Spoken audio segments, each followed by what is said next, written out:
This is the story that was told to me by this guy, Konstantin Rychlewski, and it's called A Comedy of Errors. I wrote it, I hope in a good English that everybody can understand. I'm liking the story. Epigraph. Writing is easy. All you have to do is cross out the wrong words. Mark Twain. By the way, he was in Odessa. You know that he visited Odessa? Mark Twain visited Odessa. Did you know this? He said Odessa is like Little America. Okay, prologue. It's been decades since I first arrived in the US as a young college student from Ukraine. But even after all these years, I still remember the early struggles of adjusting to a new country and new language. And perhaps the most challenging part was trying to write in English. I thought I was doing pretty well until my family members, all Jewish immigrants from the former Soviet Union, got their hands on my writing. Their critique was so thorough and relentless, it felt like they were trying to find every little mistake, like they were searching for a needle in a haystack.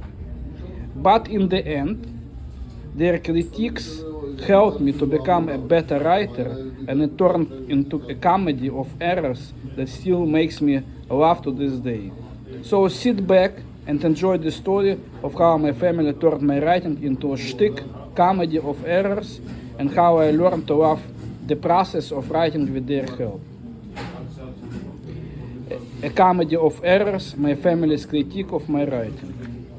Let me tell you the story. It's the 90s, and a bunch of immigrants from the former Soviet Union have just arrived in the US. Now they may have been Ukrainians, Jews, or a mix of different nationalities. But back then, they were all just called Russians. So there I was, a young college student trying to navigate my way through a new country and a new language. I thought my writing was pretty good, but boy, was I wrong. My mom, who had just arrived from Ukraine, found 15 mistakes in my three-page writing. Then her classmate, who had been living in the US for 30 years, found 10 more mistakes. And of course, my father, who had been studying English since first grade in the USSR, found 7 more mistakes.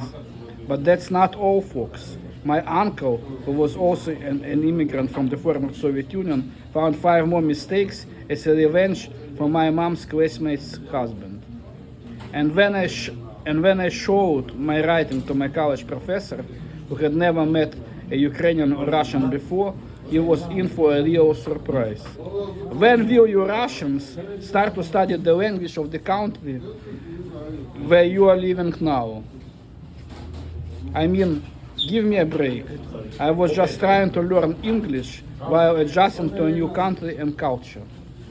But hey, at least it makes for a great comedy story now, right? This is the story of how my family turned my writing into a schtick comedy of errors, and how I learned to love the process of writing with their help. So you like this story? Можешь мне, в принципе, не давать, я